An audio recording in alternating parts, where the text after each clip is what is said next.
तो दोस्तों, इस एक मुख्य द्वार दीपक वाले उपाय को हमें इस मंगलवार के दिन कैसे करना है, किसको करना है, किस समय करना है और कहां पर करना है, ये सारे सवालों के जवाब आपको इस वीडियो में मिल जाएंगे। और जो ये वीडियो देखेगा भाई, उसको एक मुख्य द्वार दीपक वाला उपाय जरूर करना चाहिए, क्योंकि इस दिन दीपक का भी बहुत ही बड़ा और विशेष महत्व होता है। और जब बात आ जाए एक मुख्य द्वार दीपक की, तो ये सोने पे सुहागा वाली बात हो जाती है और ये एक बहुत ही बड़ा उपाय हो जाता है इस मंगलवार पंचमी तिथि का। अब हम समझते हैं इस वाले उपाय को हमें करना किस समय है, इस एक दीपक वाले उपाय को हमें इस मंगलवार के दिन करना किस समय है। तो देखिए, इस उपाय को करने का जो समय है वह सुबह का समय है और शाम का समय भी है। अब देखिए, यहाँ पर हम मुख्य रूप से सुबह का समय नहीं बोलेंगे, क्योंकि 7 अप्रैल मंगलवार पंचमी का दिन है और इस दिन प्रदोष काल के समय का बहुत महत्व होता है। बाकी अगर सुबह के समय भी करेंगे तो भी अच्छा होगा, उसमें कोई भी दिक्कत वाली बात नहीं है। तो चलिए जानते हैं इस विशेष उपाय के बारे में।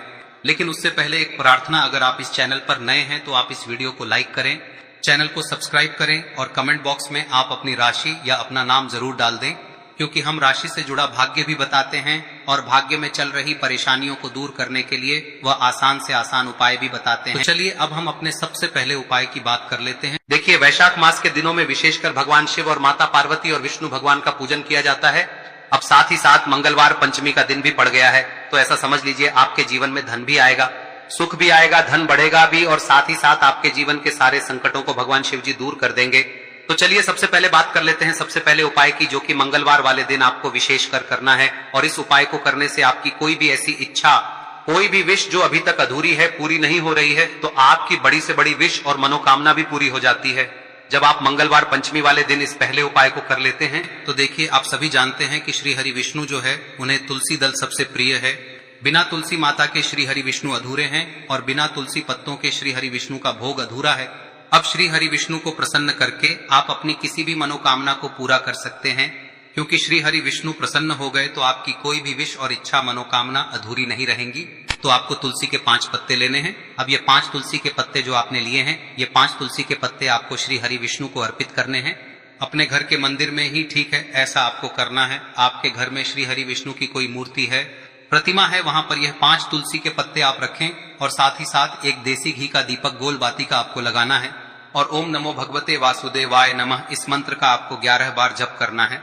देखो मंत्र कौन सा है, ओम नमो भगवते वासुदेवाय नमः, और फिर श्री हरि विष्णु से अपनी विश, अपनी इच्छा, अपनी मनोकामना कह देना और फिर देखना आपकी विश और इच्छा, जो भी आपकी मनोकामना है, जो भी अपने जीवन में आपको चाहिए। अगर निर्धनता बहुत है, आप अपने घर से गरीबी को दूर करना चाहते हैं, या फिर धन आपका बढ़ता नहीं है, आप चाहते हैं कि आपका धन बढ़े, या फिर आपके घर में फिजूल खर्ची बहुत होती है, पैसा आपके पास नहीं रुकता है, आप चाहते हैं कि पैसा आपके पास रुके, या फिर घर में कोई व्यक्ति ऐसा है जो बहुत बीमार रहता है, या फिर किसी का विवाह नहीं हो पा रहा है, तो जो भी आपकी इच्छा है, जो भी आपके विश है, बस एक बार श्री हरि विष्णु से कह दें। दिन है, साथ ही 7 साल का सबसे बड़ा दिन है। यह दिन इतना उत्तम है कि जो आप श्री हरि विष्णु से मांग लेंगे, जो उनसे कह देंगे, वह आपकी विश, आपकी मनोकामना को बहुत जल्दी पूरा कर देंगे। तो यह पहला उपाय है। चलिए बात करते हैं दूसरे उपाय की।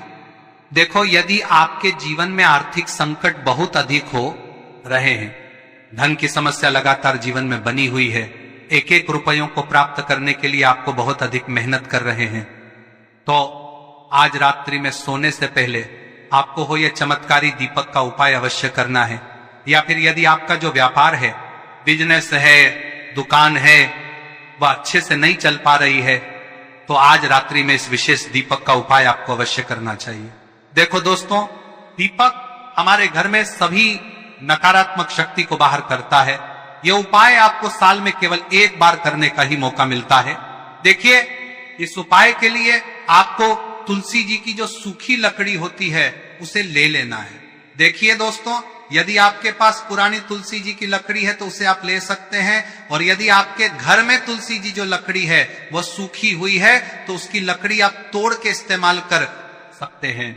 लेकिन आपको ध्यान रखना है कि सूर्यास्त से पहले पहले ही आपको ये जो तुलसी जी की लकड़ी है इसे अवश्य ही तोड़ लेना है। तो इस उपाय के लिए आपको सबसे पहले तो एक मिट्टी का दीपक लेना होगा, चाहे तो आटे का दीपक भी ले सके, क्योंकि आटे का दीपक सभी दीपक में सर्वोत्तम माना गया है। इस दीपक के अंदर आपको शुद्ध घी का प्रयोग करना होगा और इससे दीपक के अंदर आपने जो तुलसी जी की लकड़ी ली है उसे भी रख देना है।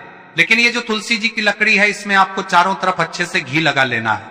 देखिए, गुरुजी ने बताया है कि जो तुलसी जी की लकड़ी है, यदि आप उपाय करते हैं और बहुत ही शीघ्रता से जल जाती है, तो इसके लिए आपको एक कार्य करना है। आपको थोड़ी सी रुई ले लेनी है और उस रुई को आपने जो तुलसी जी की लकड़ी ली है उस पर अच्छे से चारों तरफ लपेट देनी है। तुलसी जी की लकड़ी के ऊपर रुई लपेटने के बाद इसे आपको पूरा घी के अंदर डुबो लेना है। अब इसे आपको बाती के रूप में प्रयोग करना है। अब दोस्तों, इस दीपक को आपको प्रज्वलित कहां करना है?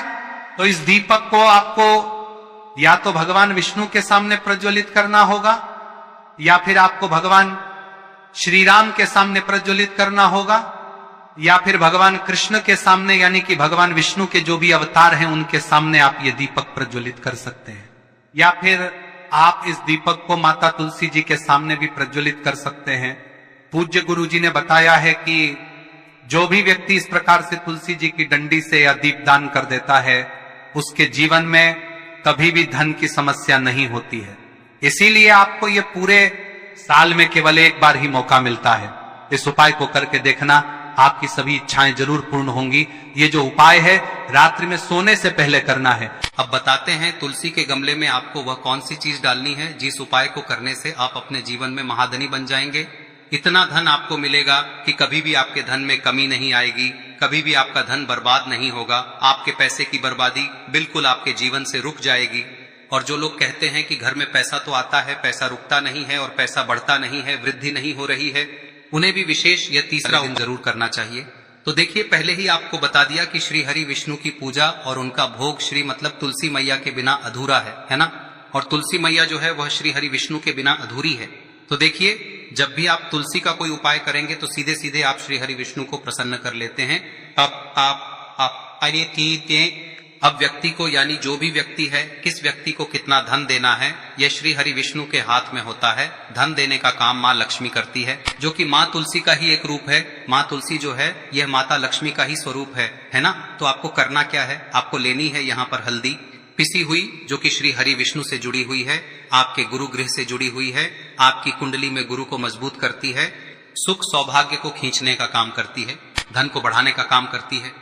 तो एक चुटकी पिसी हुई हल्दी आपको लेनी है और यह पिसी हुई सूखी हल्दी ही आपको अपने गमले में, तुलसी का पौधा जिस गमले में लगा है उसमें अच्छे से इस हल्दी को डालना है, ठीक है ना। और ओम नमो भगवते वासुदेवाय नमः इस मंत्र का जाप करना है। कितनी बार? कम से कम 11 बार जाप करना है।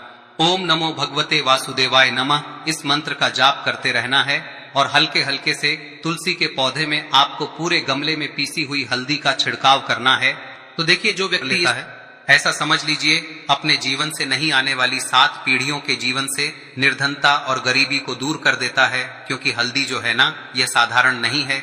हल्दी इतनी उत्तम होती है कि रातों रात आपके जीवन में चमत्कार करती है। आपने देखा होगा कि कोई भी शादी होती है, विवाह होता है ना, कोई भी ऐसा शुभ काम हम करते हैं उसमें हल्दी जरूर लेते हैं। गृह प्रवेश जब हम करते हैं तो हल्दी के स्वास्तिक का निर्माण करते हैं। कोई भी अच्छा काम करने जा रहे हैं, हल्दी उसमें लेते हैं और हल्दी जो है ये आपके गुरु ग्रह को मजबूत कर देती है। अगर कुंडली में गुरु कहीं ना कहीं मजबूत है तो इससे उत्तम का मिलेगा नहीं। बहुत ही उत्तम उपाय है, तुलसी के गमले में एक चुटकी पीसी हुई हल्दी डालना है, तो यह बहुत ही उत्तम उपाय है। इस उपाय को आप जरूर, साल का सबसे बड़ा यह दिन है, तो इस उपाय को करने से श्री हरि विष्णु और महादेव आपसे न केवल प्रसन्न होते हैं, पाप होते हैं,